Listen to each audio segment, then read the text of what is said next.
Section 550 of the National Electrical Code addresses specific requirements for electrical systems in mobile homes, manufactured homes, and mobile home parks. It is critical to understand that Section 550 of the NEC does not allow secondary power lines to be run overhead of temporary housing trailers. Instead, it mandates that these power lines be installed underground or within approved raceways. This regulation is in place primarily for safety reasons. Overhead power lines pose several potential hazards in a temporary housing environment. Firstly, there is the risk of accidental contact.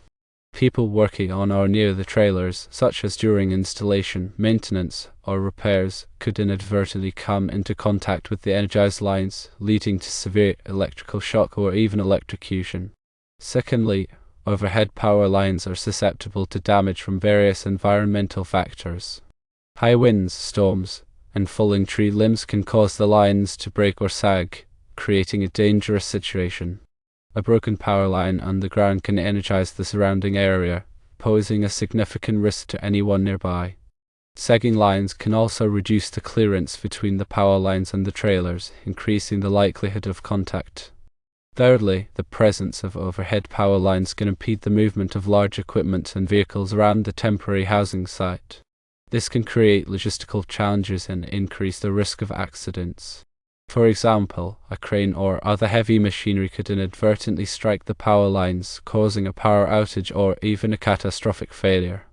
Underground wiring and the use of approved raceways mitigate these risks. Underground wiring eliminates the possibility of accidental contact with energized lines, as the conductors are buried beneath the surface. This significantly reduces the risk of electrical shock and electrocution. Underground wiring is also less susceptible to damage from environmental factors.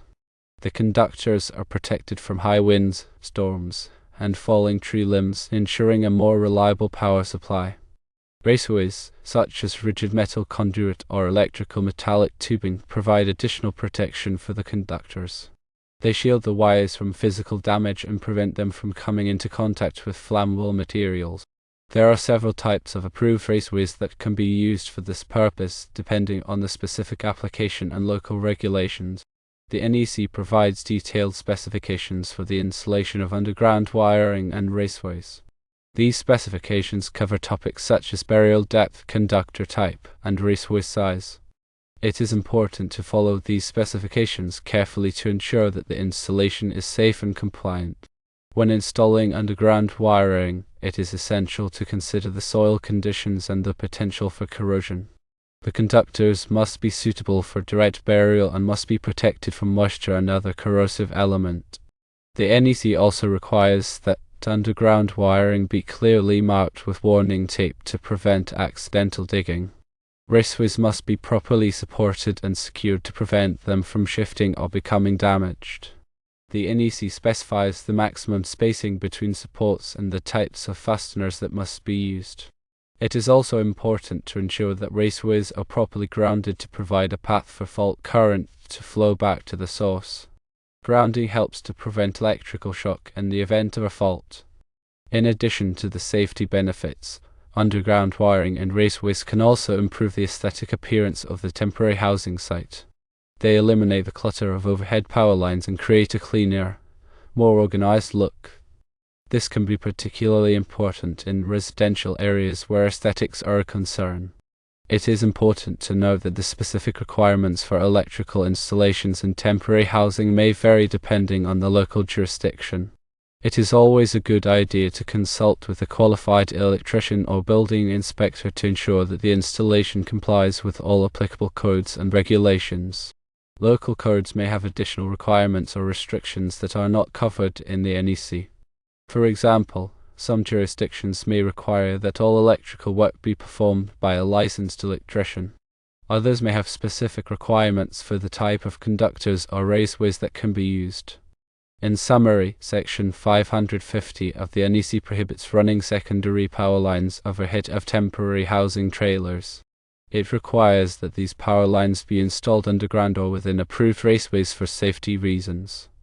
Underground wiring and raceways reduce the risk of accidental contact with energized lines, protect the conductors from environmental damage, and improve the aesthetic appearance of the site. It is important to follow all applicable codes and regulations when installing electrical systems in temporary housing to ensure the safety of occupants and workers. To provide more specifics, let's discuss the key aspects of NEC Section 550 as they relate to power distribution in temporary housing settings. Firstly, the scope of Section 550 primarily concerns itself with mobile and manufactured homes. Although temporary housing can sometimes fall under similar electrical installation standards, the defining factor is whether the structures are classified as mobile or manufactured. If the temporary housing units meet the definition of mobile or manufactured homes, then Section 550 applies directly.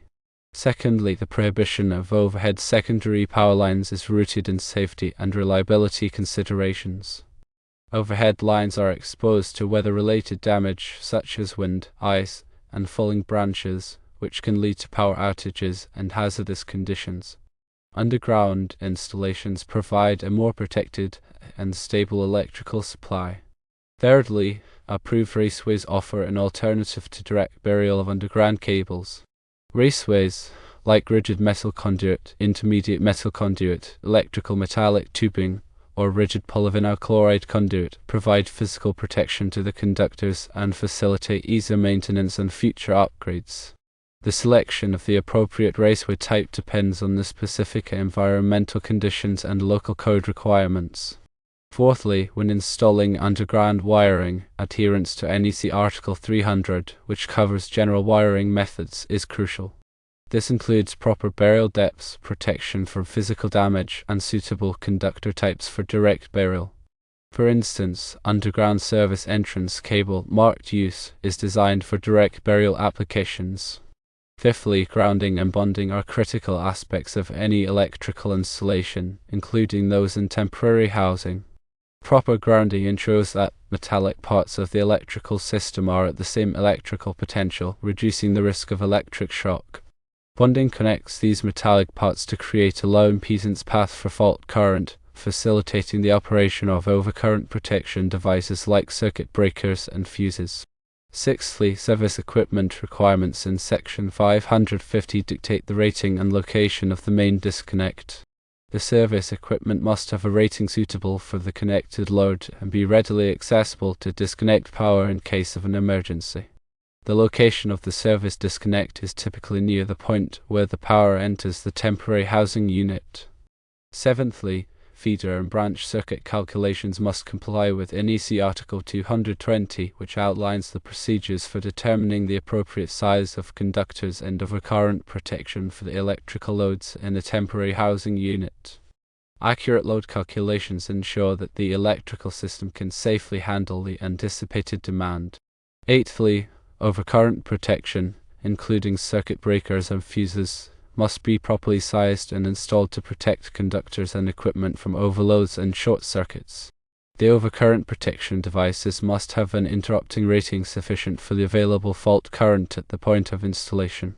Ninthly, wiring methods within the temporary housing unit must comply with NEC Chapter 3, which covers various wiring methods such as non-metallic sheathed cable, armored cable, and conduit. The choice of wiring method depends on the specific application and local code requirements. Tenthly, appliance circuits must be dedicated to specific appliances to prevent overloading the electrical system.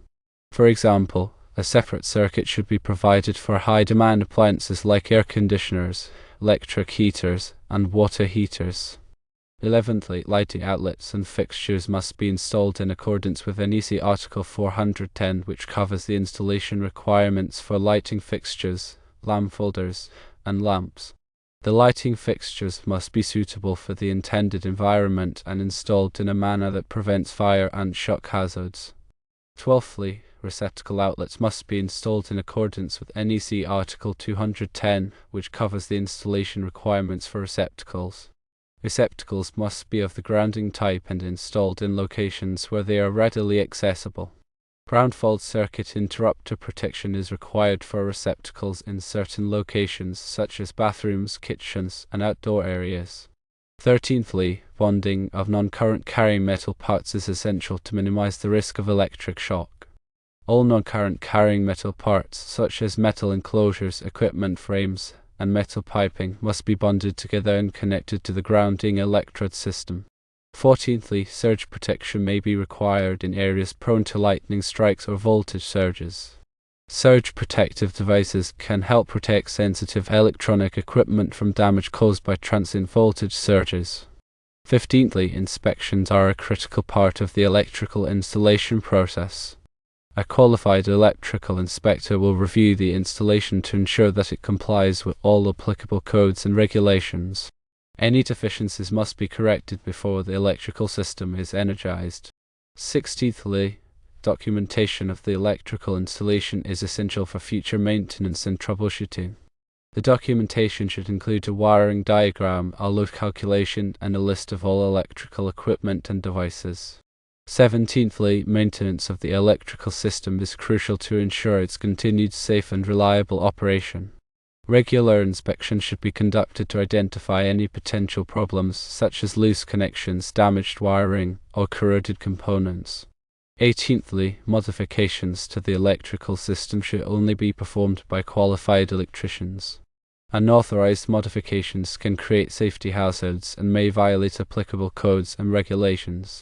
19thly, emergency procedures should be in place to address electrical emergencies, such as power outages, electrical fires, or electric shock incidents.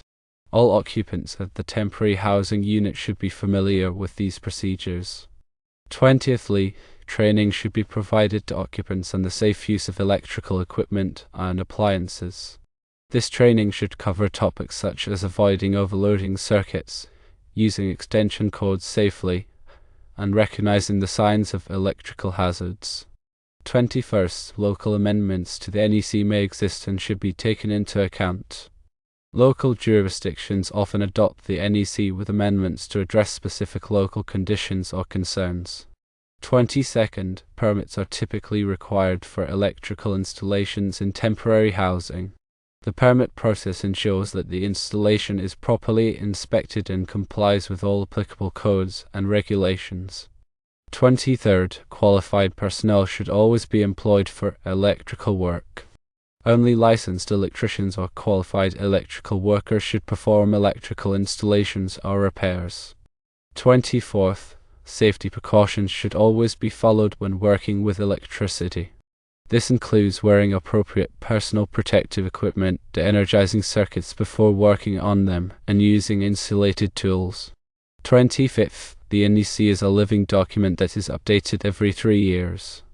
It is important to stay current with the latest edition of the NEC to ensure that electrical installations comply with the most up-to-date safety standards. 26th, temporary wiring must adhere to Article 590 of the NEC if the temporary housing is, in fact, temporary wiring. This article provides specific requirements for temporary electrical power and lighting installations used during construction, remodeling, or demolition. It emphasizes safety and mandates specific wiring methods and protection measures. 27th, ground fault circuit interrupters or GFCIs are essential for personnel protection in damp or wet locations. NEC requires GFCI protection for receptacles in bathrooms, kitchens, and outdoor areas to prevent electric shock hazards. 28th, arc fault circuit interrupters or RFCIs are another layer of protection that help prevent electrical fires caused by arc faults. RFCIs are designed to detect dangerous arcing conditions and to energize the circuit to mitigate the risk of fire. 29th, aluminum conductors require specific considerations for termination and compatibility with connectors. Aluminum conductors are more susceptible to corrosion than copper conductors, so it is essential to use connectors that are specifically designed for use with aluminum conductors and to apply an antioxidant compound to prevent corrosion. 30th, conduit fill requirements limit the number of conductors that can be installed in a conduit to prevent overheating and damage to the conductors. The NEC provides tables that specify the maximum number of conductors allowed in different sizes of conduit. 31st, derating factors must be applied when multiple current-carrying conductors are installed in close proximity. The heat generated by the conductors can cause the insulation to overheat, reducing the ampacity of the conductors. Dating factors are used to compensate for this effect. 30-second voltage drop calculations are necessary to ensure that the voltage at the load is within acceptable limits. Excessive voltage drop can cause equipment to malfunction or operate inefficiently. The NEC recommends limiting voltage drop to 3% for branch circuits and 5% for feeders. 33rd, wire size selection is based on the ampacity of the conductor and the expected load current. The NEC provides tables that specify the ampacity of different sizes of conductors based on their insulation type and temperature rating. 34th, disconnecting means must be readily accessible and clearly labeled to indicate the equipment or circuit they control. This allows for quick and safe isolation of power in case of an emergency. 35th, panel board identification is crucial for proper circuit tracing and maintenance. Each circuit breaker or fuse in a panel board should be clearly labeled to indicate the equipment or area it serves. 36th, working space around electrical equipment must be maintained to provide safe access for maintenance and repairs. The NEC specifies minimum working space clearances based on the voltage and configuration of the equipment. 37th, headroom requirements above electrical equipment must be met to ensure adequate clearance for personnel working on the equipment. The NEC specifies minimum headroom clearances based on the height of the equipment. 38th, access to electrical equipment must be unobstructed to allow for quick and easy access in case of an emergency. The NEC prohibits blocking access to electrical equipment with storage or other materials. 39th, environmental consideration should be taken into account when selecting electrical equipment and wiring methods. Equipment and wiring methods must be suitable for the environmental conditions in which they will be installed, such as temperature, humidity, and exposure to corrosive substances. 40th, vibration resistance is important for electrical equipment installed in locations subject to vibration. Equipment and wiring methods must be designed to withstand the effects of vibration to prevent damage and ensure reliable operation. 41st, seismic requirements may apply to electrical equipment installed in areas prone to earthquakes. Equipment and wiring methods must be designed to withstand the forces of an earthquake to prevent damage and ensure continued operation. 42nd, electromagnetic compatibility or EMC is important for sensitive electronic equipment. Electrical equipment should be designed to minimize the generation of electromagnetic interference and to be immune to interference from other sources. 43rd, power quality issues such as voltage sags, voltage swells, and harmonics can affect the performance of electrical equipment. Power quality monitoring and mitigation techniques may be necessary to ensure reliable operation. 44th, energy efficiency is an important consideration when selecting electrical equipment and designing electrical systems. Energy-efficient equipment can reduce energy consumption and lower operating costs. 45th, renewable energy sources such as solar and wind power are becoming increasingly common. Electrical systems must be designed to safely integrate renewable energy sources. 46th, battery backup systems can provide emergency power in the event of a power outage.